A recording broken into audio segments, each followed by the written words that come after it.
So I think by looking at my analytics from my last video and just like overviewing like things in YouTube Studio for my account, it seemed like some of you guys did not like the video where I said don't be on Instagram all the time.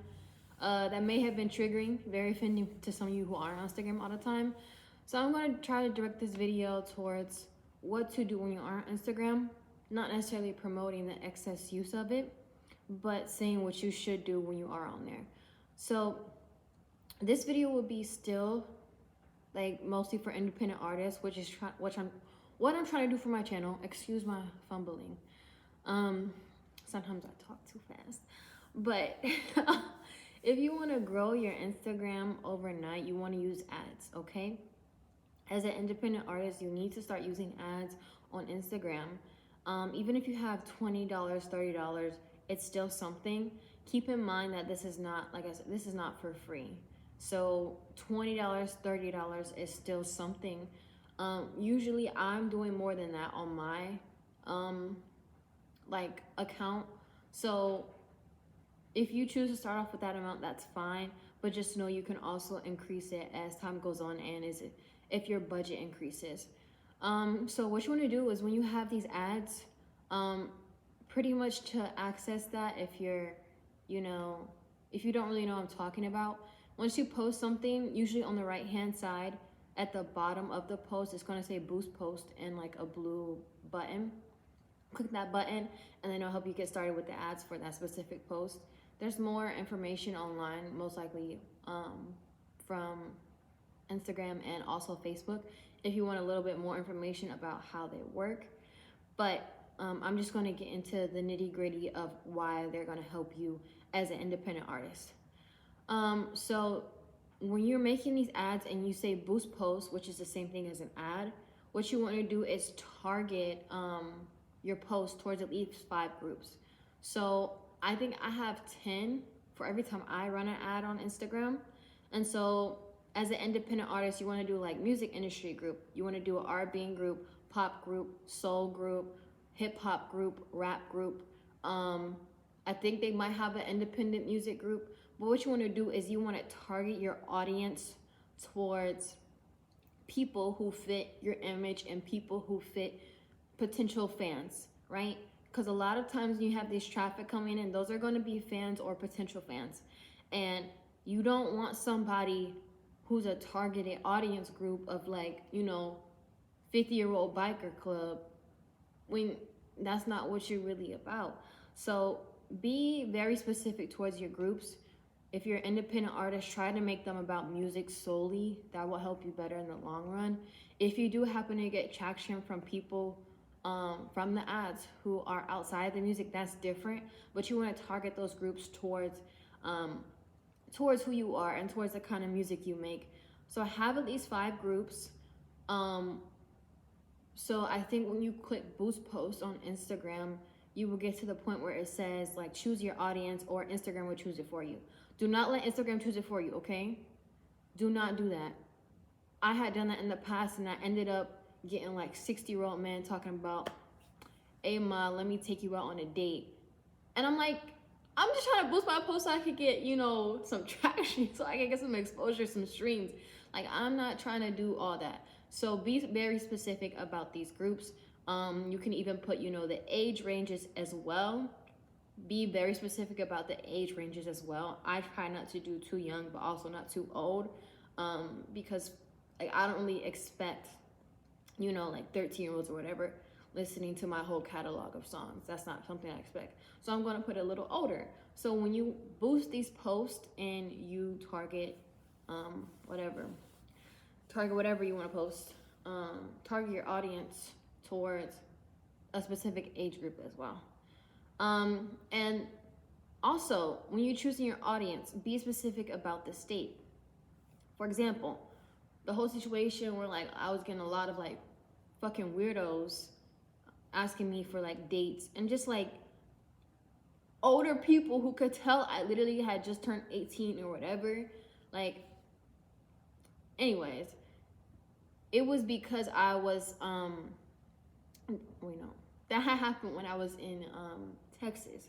So what I did was I targeted the right state, but I targeted the wrong age group. Okay, so for example, if you have a show in New York, I can't even say New York because I'm in New York right now. We'll just use that example. If you have a show in New York, but let's say you're based in Texas, when you come to New York and you boost that post, boost it in New York. Do not boost it back in Texas, because what that is going to do is it's going to be more beneficial for you, number one. Number two, when opportunities come your way and someone is like, they see your post, because once it gets approved, guys, it's going to be like flashed on people's screens very fast once it gets approved. Also, let me go back to that really quick. If you do not see the boost post option on your post whenever you first post it and you don't see it, wait about 1 minute, and if it's still like there or it's like grayed out or blurred out, that means that Instagram automatically detected that you don't meet the criteria for boosting. And usually it's stuff like maybe it's inappropriate, or maybe it's too lengthy, or maybe copyright issues. So for the most part, they don't have too many like bad things, but like you can't go out of your way most of the time and like, let's say you have pretty much like, if you're not at least up there and you're an independent artist, let's say you have like a bunch of half naked girls or very like revealing girls in the video, and that's the clip that you posted, Instagram might not give you the option automatically to make an ad for that post. So if that happens, just take it as a hit. Either try to repost something with a different clip or a different image of maybe the song or whatever, or just move on. Okay, so be specific about the state. If I'm in New York doing a show, but I'm based in Texas, or I just live in Texas and I'm going back there maybe in a week or something, I still want to do the post for New York. Because what can happen is, let's say I'm here in New York, I do a show, I boost the post that I promoted for the show, let's say it's a video of me like on stage or something. Once I boost that post, I'm going to start usually getting connections from people in New York, right? So what that gives me the opportunity is, if I'm staying there for at least a week after the show, I can connect, I can network, I can meet with people, producers, engineers, other artists.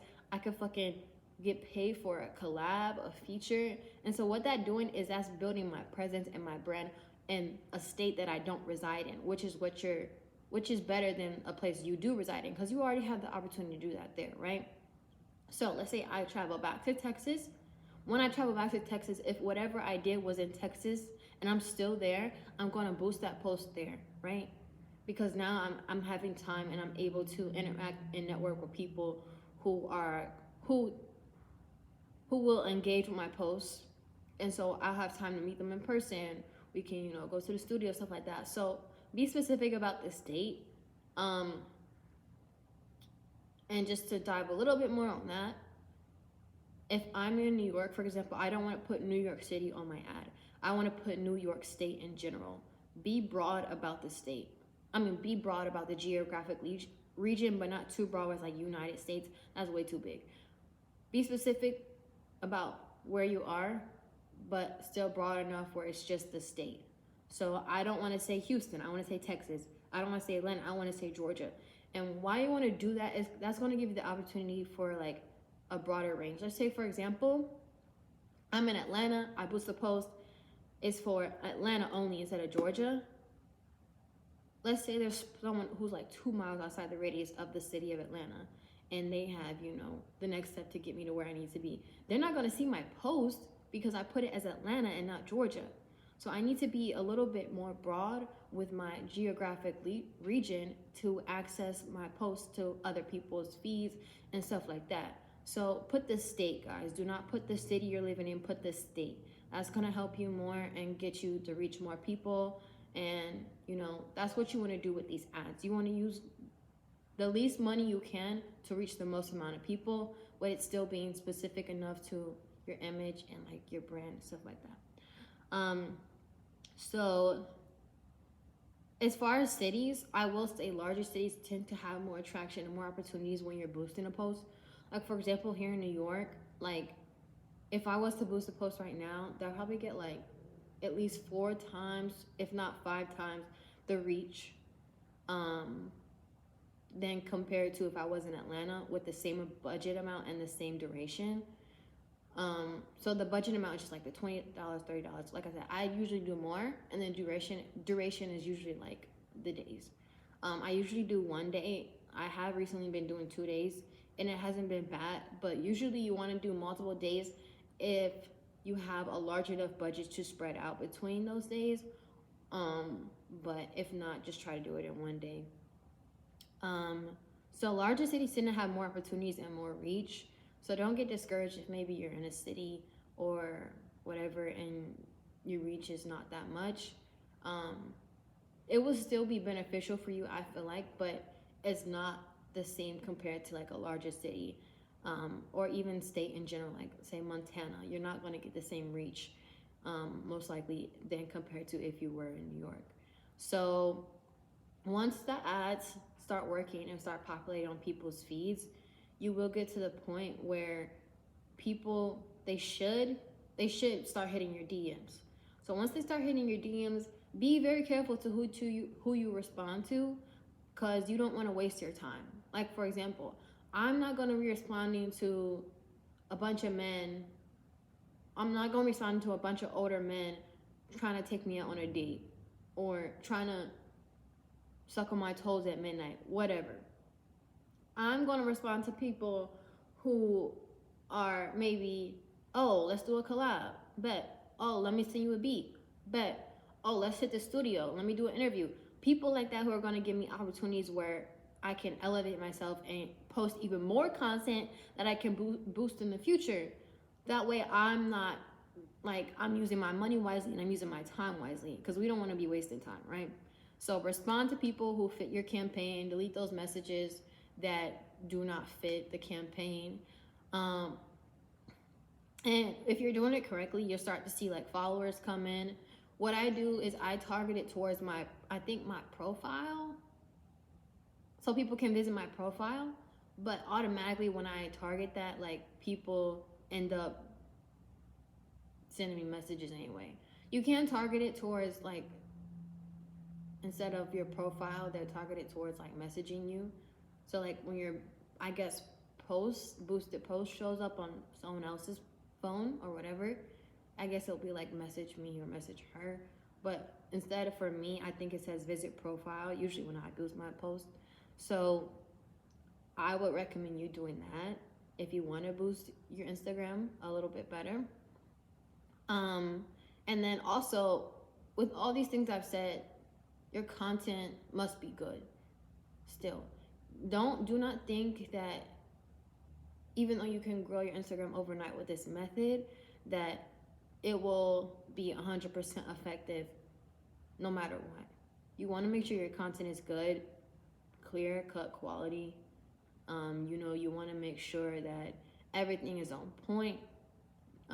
Try to have no errors, no bloopers or whatever if you're posting a reel or a clip, because you can post reels and boost reels.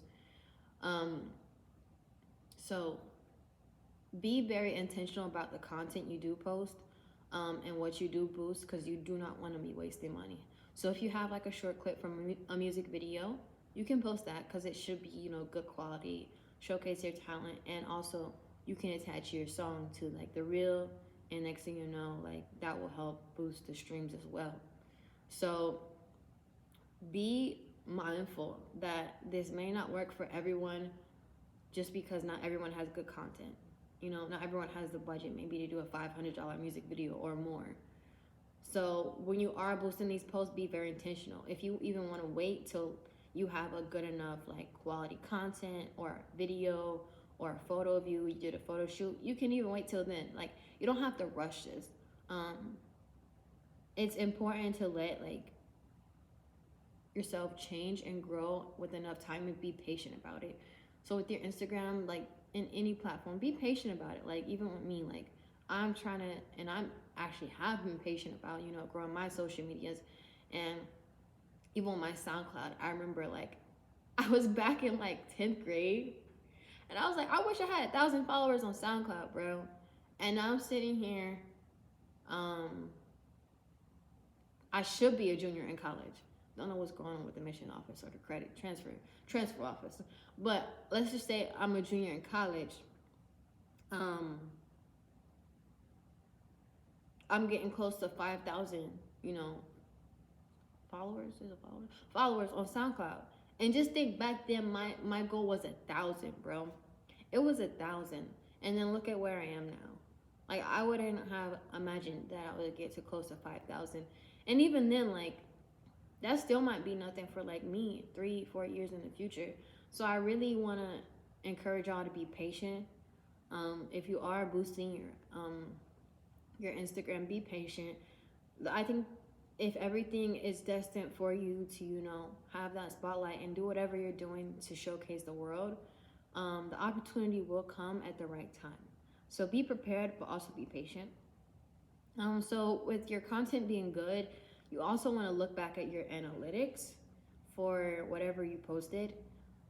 Specifically for me, when I look back at my analytics for posts I have like boosted with ads, I noticed that most of the things that like get the most traction is when I perform and do shows. And I'm like, okay guys, like I didn't know you love me performing. Like I love performing, but like uh, mm, mm. I know you like to see me dance, but on stage, but it's like, gosh, like bro, like I realize how much like you guys like, and when I say you guys, I mean my followers on Instagram. You don't have to be following me on Instagram, but I guess people who view my stuff in general, I noticed that they tend to like and tend to be more engaged with my posts that involve me performing. So look at your analytics. That will help you, you know, figure out what people like and what people don't like. So after you boost a post, look at everything. I know for me, like most of the time when I boost a post, it's always like 95% men in my audience. I'm like, hey, I don't mind it. Niggas are welcome. The males are welcome. But it's like, I wouldn't have known that unless I looked at my analytics. So look at your analytics afterwards and see how your boost performed, and see, you know, how everything that should influence you on your next boosted post if you choose to do that, and help you get a better like scope of what to be posted and what kind of who to target a little bit more to get the most out of your money. So when you look back at the analytics, and if you choose to boost again, try not to overdo it, especially if you've already boosted recently in the past. You don't want to, you know, get the image of you're a bot or whatever, or you're buying streams, not streams, you're buying followers or you're buying likes, which essentially is not what you're doing. What you're doing is buying the traction and the opportunity for Instagram, a big ass company, to release your content in front of the eyes of other people who might like your content, right? So this is not the same thing as going on one of them rinky dinky Asian sites and purchasing 1,000 followers for 2 cents. That's not the same thing, right? Because when you are on there, all those people are bots. When you're on Instagram, these are genuine people. Like, I think I even, one time I boosted a post, bruh, and I ended up having like Olympic gold medalist track runner. I forgot his name. He's a black guy. Olympic gold medalist track runner viewed my story, bro. And I'm like, I would have never come across that man, and he never would have come across me if I did not do that. So it's about reaching people who you most likely wouldn't reach without that, you know, within your spirit influence, without that post, without that boosted post. So use it, use the ads very wisely. Like I said, you don't want to be wasting your money. So this is not, like I said, this is not the same thing as buying, like, you know, likes, followers, blah, blah, blah, because it's not guaranteed. When you're buying it on those sites or whatever, they guarantee you these likes, these followers from rando accounts. But with Instagram, I will say it's not guaranteed. That's why you have to make sure your content is good. Because if your content is good, you're set, bro. Like, you don't have to worry about all that and be like, my post is not doing well, my ads, I wasted this money. Like, no, if your content is good, you should be fine. So use these tips if you want to grow your Instagram. Like I said, use ads, talked about ads in this video. Use ads if you can. Start off small with a small budget if you don't have enough money, and then grow to larger budgets if you can. It is currently raining outside, so I am going to start my day. It is early in the morning. I'm going to kind of clean up a little bit. I hope you guys have a good start of your week, and stay blessed.